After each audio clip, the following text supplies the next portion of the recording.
El sexenio que termina el 1 de octubre, estamos a 12 días de ello, deja el aumento de deuda más alto en la historia, 6.6 billones de pesos.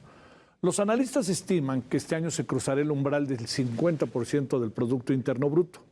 Prevén una deuda neta del 51.2, ahí lo tiene usted, lo que es el aumento de la deuda, el 51.2 del PIB en 24 y 52.5 en el 25.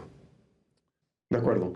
Pues la tasa de crecimiento en el periodo es apenas positiva. Es tal vez la menor tasa de crecimiento que hemos visto en los últimos sexenios, ¿no? Y eso pues deja mucho que desear en términos de recaudación, aunque la recaudación fue buena, pero podría haber sido superior. Dime qué. Que yo el 1 de diciembre de 2018 dije que había que medir en datos económicos al gobierno de López Obrador. Básicamente dos. Uno. Crecimiento económico e inflación. Que el tipo de cambio no era relevante porque desde 1995 el tipo de cambio es libre y es un precio más de la economía. Decía, con los neoliberales nos hemos quedado en el cuarto con un crecimiento promedio del 2.4%, que es miserable, pero es mucho mejor que el 0.8% que lleva con el que termina este gobierno. 0.8%. Y si le quitas la pandemia, si dices, bueno, vamos a darle chance y le quitamos la pandemia, que no habría por qué quitársela, sigue siendo menor al de los neoliberales, es del 2%. Y con todo y los rebotes, es decir, en materia económica, muy lejos de vamos a crecer 4% y al final del gobierno 6%, lejísimos de eso. Es más, la economía mexicana en todo el sexenio ha crecido el 4.5%, es decir, lo que prometía por un año. En materia de inflación, tenemos la inflación más alta acumulada en todo este siglo. En estos 24 años es la inflación acumulada más alta. Y también podrán poner muchos pretextos, pero el hecho es... ¿Conclusión sobre esto qué? ¿Pero qué quieres decir? Pues, ¿qué quiero decir?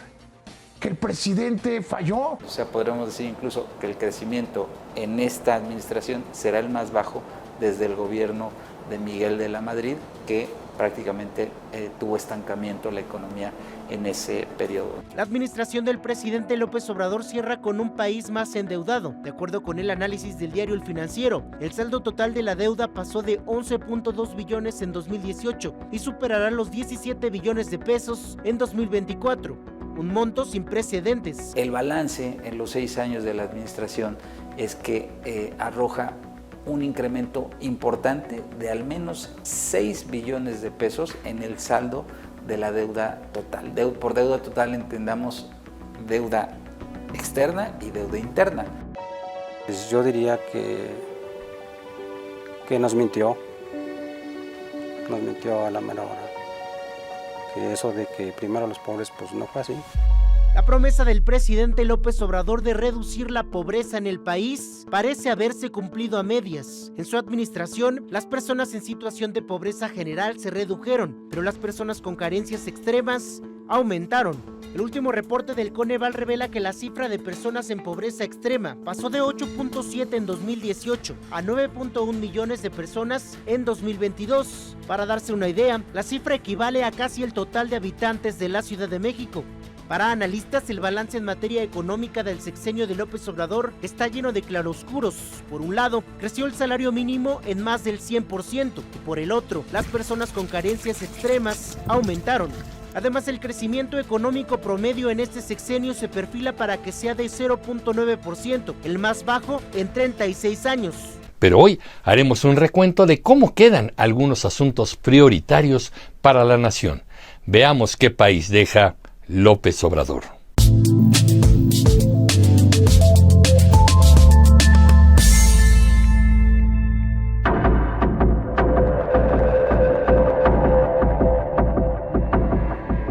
Iniciemos con uno de los temas más dolorosos para México, la inseguridad y los homicidios.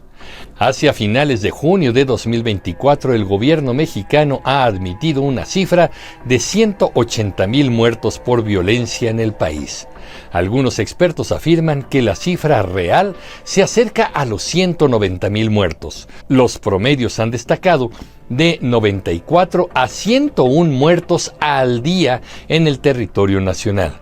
Sea como sea, estas cifras superan por mucho las correspondientes al sexenio del expresidente Peña Nieto, con 157,158 muertos.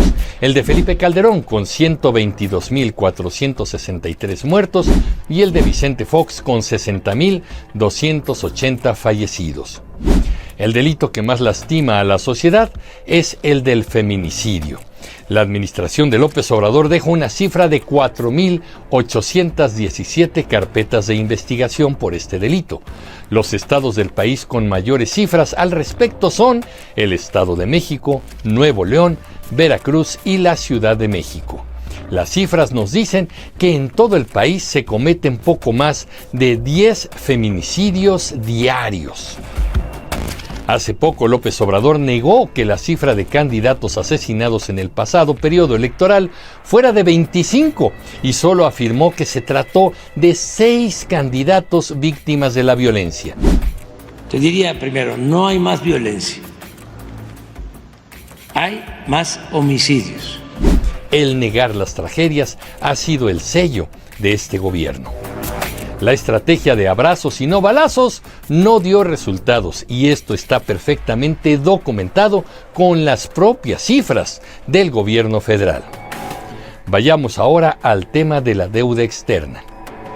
Una frase de campaña de López Obrador es que se podrían hacer grandes obras de gobierno sin endeudar al país. Todavía hoy se presume que las cosas se han hecho sin adquirir deuda.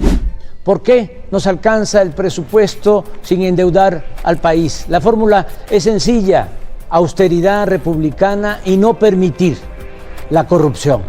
Por supuesto que esta es una gran mentira. Revisemos los datos.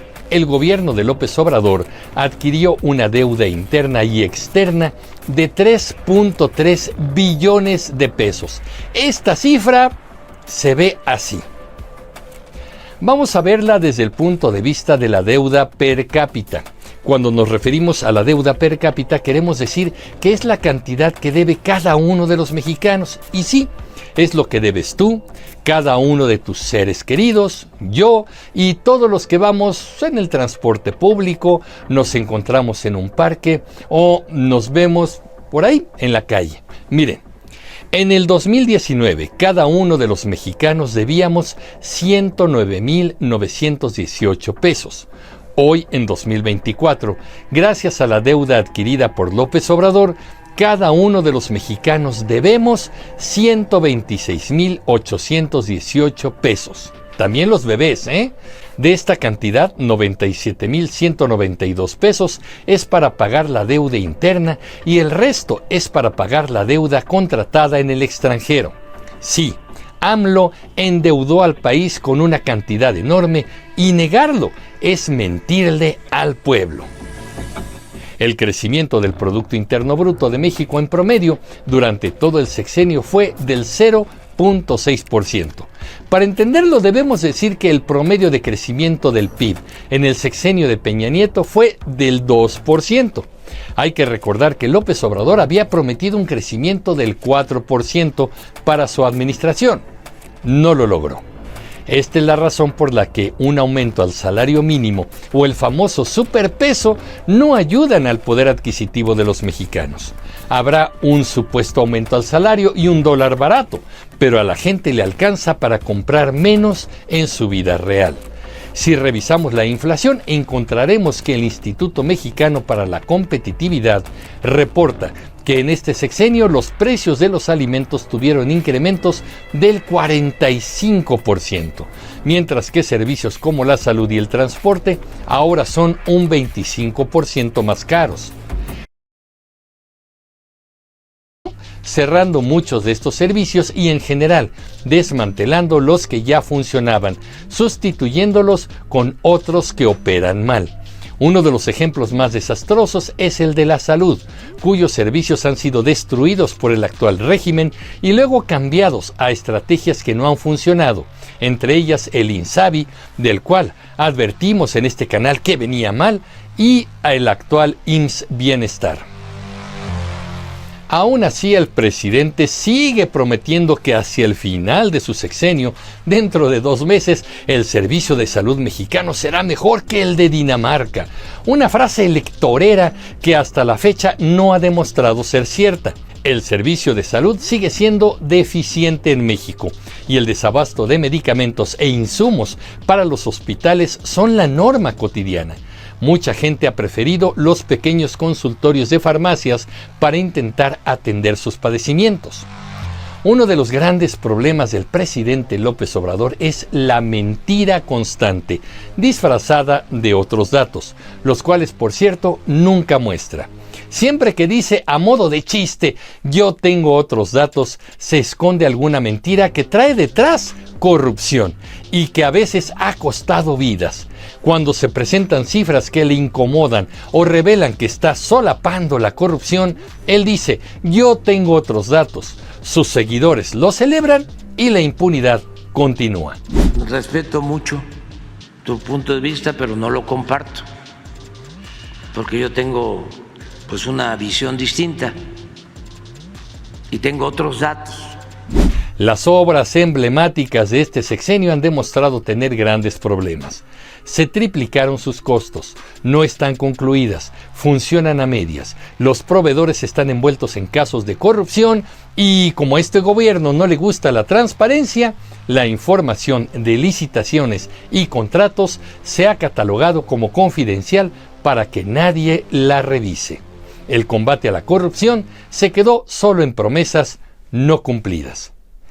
Para finalizar esta rápida revisión, el presidente López Obrador traicionó al candidato López Obrador, que exigía que los presidentes no debían meter las manos en los procesos electorales. En estas elecciones del 2024, las conferencias mañaneras se convirtieron en clara propaganda a favor de la candidata oficial a la presidencia, Claudia Sheinbaum, violando claramente la ley electoral impulsada por el propio AMLO y otros partidos de izquierda hace años. El presidente acumuló así más de 51 medidas cautelares dictadas por el INE, convirtiéndolo en el presidente que más ha violado la ley en estos tiempos modernos.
ayudando a los pobres va uno a la segura, porque ya sabe de que cuando se necesite defender, en este caso la transformación, se cuenta con el apoyo de ellos.